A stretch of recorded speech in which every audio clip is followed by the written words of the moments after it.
সামনেই যেহেতু কোরবানি ঈদ, গরুর মাংস তো কম বেশি সবার ঘরেই রান্না হবে। আজকে আমি আমাদের উত্তরবঙ্গের স্টাইলে আস্ত রসুন দিয়ে গরুর মাংস রান্না করার খুব সহজ একটা রেসিপি শেয়ার করব। আশা করছি আপনাদের কাছে ভালো লাগবে। গরুর মাংস রান্না করার জন্য এখানে আমি হাড় চর্বি সহ গরুর মাংস নিয়েছি আর রেগুলার কাট করে কেটে নিয়েছি। এখানে প্রায় 1.5 কেজি মতো গরুর মাংস আছে। খুব ভালো মতো ধুয়ে নিয়েছি, তারপরে আমি পানিটাও ঝরিয়ে নিয়েছি। এখন এই মাংসটা রান্না করার জন্য আমি চুলায় একটা প্যান বসিয়েছি। পরিমাণ মতো রান্নার তেল দিয়ে এখানে প্রায় 1.5 কাপ পরিমাণ আমি পেঁয়াজ কুচি করে নিয়েছি। আমি সরিষার তেল দিয়ে আজকে রান্নাটা করছি। পেঁয়াজটা হালকা করে একটু ভেজে নেব। তারপরে এখানে আমি দিয়ে দিচ্ছি কিছু গরম মশলা। আমি এখানে 5-6টা লং, 5-6টা এলাচ এবং দারুচিনি নিয়েছি 1 টুকরা, সাথে 2টা তেজপাতা। কয়েক সেকেন্ড নেড়েচেড়ে ফোড়ন দিয়ে নিব। তারপরে এখন আমি দিয়ে দিচ্ছি আদা বাটা প্রায় 1.5 টেবিল চামচ আর রসুন বাটা 1 টেবিল চামচ। এখন চুলার আঁচটা মিডিয়াম করে দিয়ে আমি আরও কিছু মশলা অ্যাড করব। এখানে প্রায় 1.5 চা চামচ মতো হলুদের গুঁড়া নিয়েছি, সাথে লাল মরিচের গুঁড়া দিয়ে দিচ্ছি 2 চা চামচ পরিমাণ, তবে ঝালটা আপনারা কম বেশি করে অ্যাডজাস্ট করে নেবেন। আর তেলের মধ্যে হলুদ মরিচের গুঁড়া দিয়ে আমি হালকা করে একটু ভেজে নিচ্ছি। তারপরে পানি অ্যাড করে আমি বাকি মশলাগুলো একে একে দিয়ে দিচ্ছি। আমি এখানে একটু গরম পানি ব্যবহার করেছি। 1 টেবিল চামচ পরিমাণ জিরার গুঁড়া দিয়ে দিচ্ছি, তারপরে আধা টেবিল চামচ পরিমাণ ধনিয়ার গুঁড়া ব্যবহার করছি। স্বাদ মতো লবণ দিয়ে এখন এই মশলাটাকে খুব ভালো মতো কষিয়ে নিতে হবে।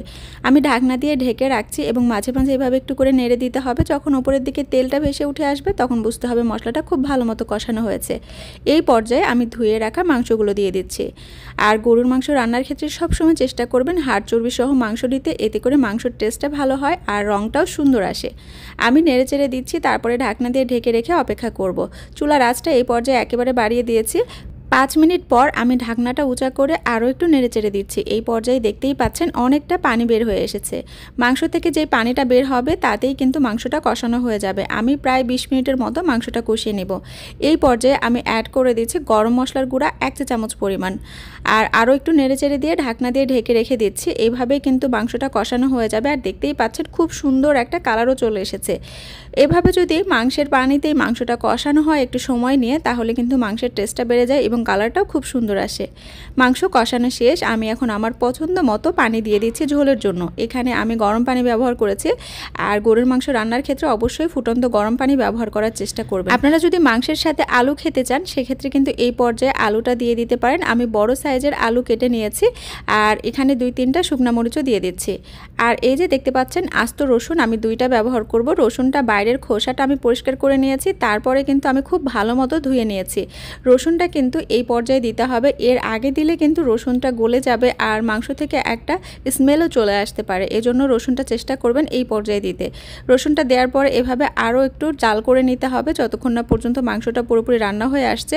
আর এভাবেই কিন্তু রসুনটাও সেদ্ধ হয়ে যাবে, আলুও সেদ্ধ হবে আর মাংসটাও পুরোপুরি কুক হবে। আরও 20 মিনিটের মতো আমি এভাবে রান্না করে নিয়েছি এবং মাংসটাও পুরোপুরি সেদ্ধ হয়ে গেছে। এবং শেষের 5 মিনিট চুলার আঁচটা একেবারে লো করে দিয়ে রান্না করেছি। তারপরে আমি চুলাটা বন্ধ করে দিয়েছি।